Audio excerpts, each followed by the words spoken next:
There are some habits that you need to incorporate in your weight loss journey, and then there's some habits that are helpful, but I would say meh. And that's why I created my personal weight loss habits tier list. These are kind of fun. I've seen other people do them on YouTube, and I'm really excited to make this video. And by the way, my name is Mike. I'm a fat guy trying to not be fat anymore by making lifestyle changes and incorporating sustainable habits that'll help me lose fat and ideally keep it off for good this time, because I've unfortunately had a lot of experience with yo-yo dieting, losing weight, and then gaining it back again. So this time I'm approaching this more as changing my lifestyle and habits. And in order to help myself and really help everyone else along this journey, I've created the Weight Warriors Weight Loss Habits tier list here. All right, let's kick things off with the S tier habits. These are some of the must-haves when it comes to weight loss and have helped me personally lose almost 50 pounds so far in my weight loss journey. If you're unfamiliar with some of these tier lists, it's really ranking things by tier rather than 1 through 5 or whatever. So if it's in that tier, there might be a habit that's more important than the other, but just saying that it is in that high tier, meaning it's important. And the first habit that we have in S tier is prioritizing protein. Protein is amazing. It helps you feel fuller for longer, supports muscle growth, and it helps you burn even more calories because it's the macro that burns the most calories when digested because of the thermic effect of food. So I definitely recommend you prioritize protein in all of your meals and try to aim for about 0.7 to 1 gram of protein per body weight to maximize, like I said, your efforts in the gym and maintain those muscles even if you're in a calorie deficit. The next up that we have in the S tier list is whole foods. You know, the great thing about whole foods is even if you're on a 500 calorie deficit, you will feel like you're on a 500 calorie surplus if you're sticking to whole foods. I'm talking about things like fruits, vegetables, lean meats, whole grains. They provide the nutrients and the satiety that makes you, again, feel full and keep you really, really satisfied. So again, like I said, trust me on this. If you haven't given this a try yet, your satiety levels will go through the roof if you're prioritizing whole foods. And again, pairing that with a caloric deficit for your goal of weight loss with, again, high protein, which is that other S tier habit. These sorts of things are really going to get you the sustainable results you're looking for when it comes to weight loss. The next S tier habit we have is regular cardio. And I would actually probably call this regular activity. Could be cardio or resistance training, but whether it's, like I said, this brisk walk, which again, walking got me most of the way when I started, or it's hitting the gym and trying to improve your lifts and get stronger, moving your body more is really going to help move the needle when it comes to your weight loss journey. And again, you don't need to get really specific or critical. It could be just something as basic as, like I said, resistance training, body weight exercises, anything that starts to get the calories burning a little bit more, but ideally building that muscle mass, which will again help you with boosting your metabolism along the way. And specifically, the metabolism is one of the reasons why it goes in the S tier. Next up in the S tier, we have something that is often overlooked and should not be, because if you get this out of whack, it's going to really derail you the whole time. And that is quality sleep. Yeah, sleep is in the S tier. It's that important because your body needs the time to recover and reset. So aim for 7 to 8 hours of sleep each night, and ideally try to have good sleep hygiene, which means you go to sleep at about the same time and you try to wake up at about the same time. Trust me, this is a game changer, and it is absolutely worthy of being an S tier habit, because if your sleep is out of whack and you're one of those people that really struggle with just waking up in the morning or getting out of bed, getting your sleep under control is not just going to be a game changer when it comes to your weight loss. It will be one of the biggest game changers of your life. For sure, an S tier habit. Now that does it for all the S tier habits, but let's get into the habits that I would consider an A tier, which are, again, very, very helpful, but not absolutely crucial. Meaning there are some things you can finagle and move around to still get the results that you want. But, you know, without those S tiers, you're just going to have a bad time. So first up with the A tier, we have portion control, which is all about finding the right balance. So really, this is paying attention to the serving sizes and making sure that you include a variety of nutrients in your meals. Portion control is a skill that's kind of developed just by weighing food and getting an idea of your nutritional education. And it's very helpful to understand how much you should be eating of different foods. Again, you can get there without portion control. Some people do things like intermittent fasting or 1 meal a day, so you can have results without it, but it's very helpful if you can lock down that portion control. Next up for the A tier, we have avoiding liquid calories and prioritizing water or 0 calorie beverages. Beverages.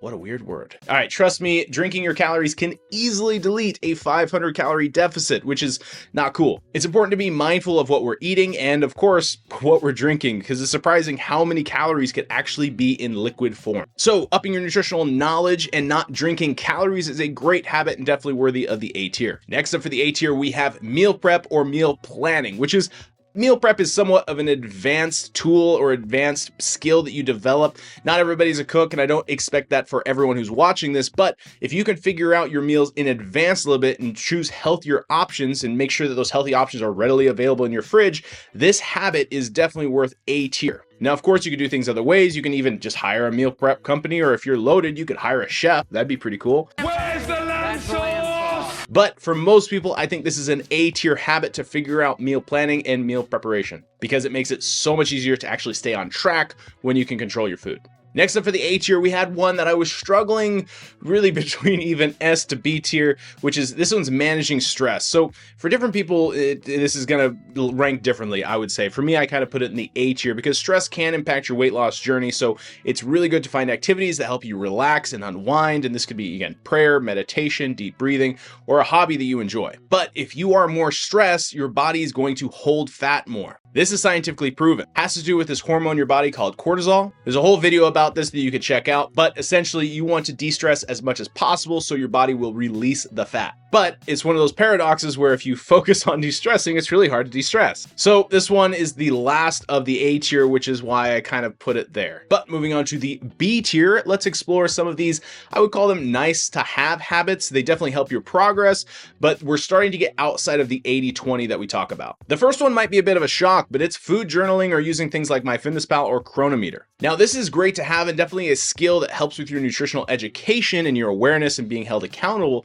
but it's not something that I recommend people do forever. In fact, ideally, you're doing food journaling for about, I would say, 2 to 12 weeks, depending on how you are doing adapting and how you are doing with actually learning the skill. And the reason I put it in B tier, like I said, is because it's something that I think should be done for a season and because it is so tedious to do. Now, if you're somebody like me who loves data and likes control, or at least the illusion of control, because, you know, your body's going to release fat as it will, but it does help to have more information when it comes to food journaling. So I do track all of my food this entire time, also because I'm reporting back to you guys, so it's helpful. But for most people who are going to be changing their lifestyle, I don't think that you need to just get MyFitnessPal or Chronometer and be married to it for the rest of your lives. And that's why I consider it a B tier habit, because again, it's essential for a season, but it's not a forever habit. Next up for the B tier, we have healthy snacking, which is a great way to curb your cravings, keep your energy levels steady throughout the day, and opt for more nutritious options like nuts, fruits, and vegetables. The reason this is in B tier is because, you know, not everybody snacks. Some people would like to have like a little bit of food before a workout or something like that.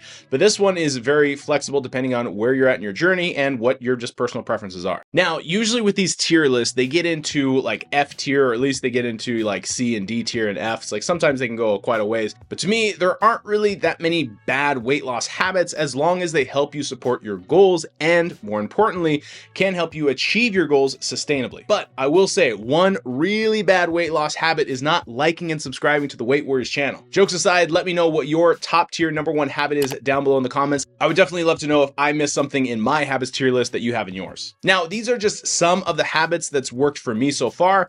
And now that we've covered the tiers, let's talk about implementing these habits into your daily life. So here are some practical tips for success. Number one, start by setting clear goals, aka I call these SMART goals. Number two, break down habit forming into smaller milestones. Don't just start by going with something crazy or create this huge outlandish plan. Start small. Three, figure out what habit you need to crush your goals with. In other words, we're looking for the low-hanging fruit, the things that's going to make the most improvement. So again, find what that S tier is and lock down that S tier for you. Number four is building a support system, which is of course crucial. Surrounding yourself with positive, like-minded individuals who can cheer you on. And by the way, if you're interested, we do have a Facebook community of those like-minded individuals all on a weight loss journey. The group is for you and it's totally free. We'd love to have you. And lastly, tip number five is consistency is key. In fact, consistency is far more important than intensity. So stick to your habits even on those tough days, and small steps forward are still progress in the right direction where you want to go. Now remember, as far as the habits go, S tier is, again, what I would call my most important tier. So it's prioritizing protein, incorporating whole foods, regular activity, consistent quality sleep. Those are some of the foundations for sustainable weight loss. And then we've got portion control, meal planning, stress management. Of course, these things are very helpful to support your weight loss journey. And then if you want to go the extra mile, helpful habits like food journaling and healthy snacking can give you a little bit of that extra boost. I've given you everything you need. Now it's time to take action. Adopt these recommended habits, or at least my tiered habits, and stay committed to your weight loss journey to lose the fat and this time keep it off forever.